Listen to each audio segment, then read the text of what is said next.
کیوں تھا؟ تو اس کا جواب ہے بچے چڑیا گھر کی سیر کر کے بہت پرجوش تھے، اس لیے وہ ایک دوسرے سے بات چیت کر رہے تھے۔ بچوں نے جو چڑیا گھر میں جو دیکھا تھا وہ سارے ایک دوسرے کو بتا رہے تھے، ٹھیک ہے۔ اب بچوں اس کے بعد آپ کو توڑ جوڑ نظر آ رہے ہیں، یہ سامنے توڑ اور جوڑ ہیں۔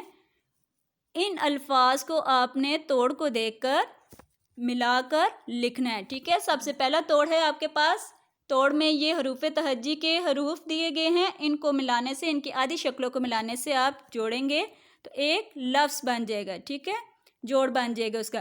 سب سے پہلا آپ کا توڑ ہے نون، رے، میم، چھوٹی ہے، ٹھیک ہے۔ ان حروف کو ملانے سے آپ کے پاس جوڑ میں آتا ہے نرمی، ٹھیک ہے۔ خے، الف، میم، واو اور شین، ان کو ملانے سے آپ کے پاس جوڑ میں آ جاتا ہے خاموش، ٹھیک ہے۔ اگلا توڑ ہے آپ کا بے، رے، واو اور نون گنہ، ان کو ملانے سے، ان حروف کو ملانے سے آپ کے پاس جوڑ میں آ جاتا ہے بڑوں، ٹھیک ہے۔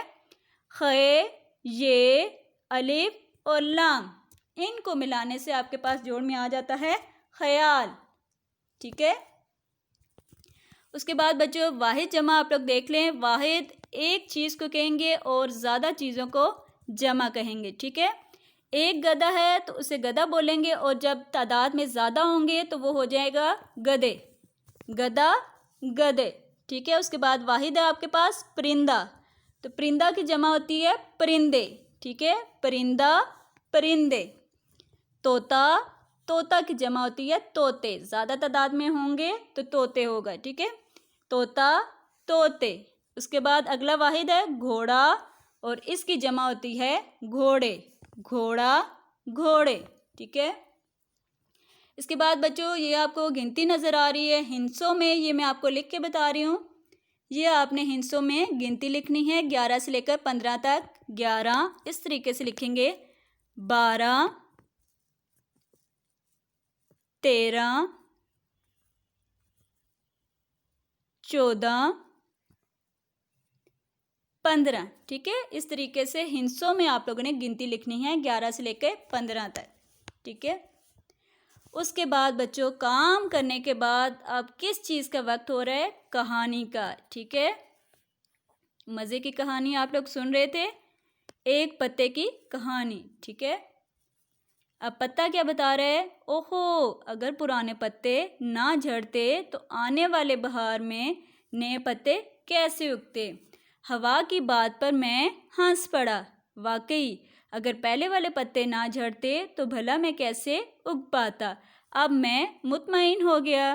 ہوا نے اچھی باتیں بتا کر مجھے ایک گھر کے صحن میں اتارا اور اللہ حافظ کہہ کر چل دی، ٹھیک ہے۔ ہوا پتے کو لے کر ایک گھر تک اس کو چھوڑ دیا، پہنچا دیا۔ یہ ایک استاد کا گھر ہے جنہوں نے مجھے اٹھا کر ایک ڈبے میں محفوظ کر لیا ہے تاکہ اپنے شاگردوں کو پڑھانے کے لیے مجھے استعمال کر سکے۔ الحمدللہ، اب میں بہت خوش اور مطمئن ہوں، ٹھیک ہے۔ اب دیکھیں آئے مزید جانے میں کیا بتا رہے ہیں۔ خزاں کے موسم میں پتے جھڑ جاتے ہیں، اس لیے اسے پت جھڑ کا موسم بھی کہتے ہیں۔ خزاں کے موسم میں سارے پتے جو ہیں وہ نیچے زمین پر گر جاتے ہیں، اس لیے اس کو پت جھڑ کا موسم کہتے ہیں، ٹھیک ہے۔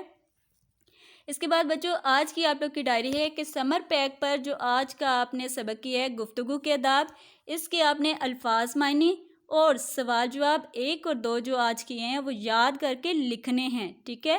اور اس کے ساتھ ہی فعل تلاش کر کے بھی لکھنے ہیں، یہ آپ کو سلائیڈ پہ نظر آ رہے ہیں فعل، ٹھیک ہے۔ آپ کو بتایا گیا ہے کہ فعل کے گرد آپ لوگوں نے دائرہ لگانا ہے، اور اس کے بعد نیچے جو لائن آپ کے لیے رکھی گئی ہے اس میں آپ نے فعل کو لکھنا ہے۔ تو سب سے پہلا آپ کا جملہ ہے گائے دودھ دیتی ہے، اس میں دیتی کا جو لفظ ہے وہ ہے آپ کا فعل، تو یہ آپ نے نیچے لکھنا ہے، ٹھیک ہے، دیتی، ٹھیک۔ اس کے بعد دوسرا جملہ ہے آپ کے سامنے گھوڑا گھاس کھاتا ہے، تو اس جملے میں کھاتا کا جو لفظ ہے وہ فعل کہلائے گا، ٹھیک ہے، کھاتا، اس کے گرد دائرہ لگا لیا۔ تیسرا جملہ آپ کے سامنے ہے امی روٹی پکاتی ہیں، تو اس میں فعل کون سا ہوگا لفظ؟ ہاں جی، جملے میں پکاتی کا لفظ فعل کہلائے گا. ٹھیک ہے، یہ جو 3 لفظ میں نے آپ کے سامنے جن کے گرد دائرہ لگایا، ان تینوں لفظوں کو آپ نے نیچے والی لائن پہ لکھنا ہے. ٹھیک ہے بچوں، آج کا آپ کا اردو کا سبق بس اتنا ہی. میں امید کرتی ہوں کہ آپ سب بچوں کو آج کے سبق کی سمجھ آ گئی ہوگی. انشاءاللہ اگلی ویڈیو تک میری طرف سے اللہ حافظ.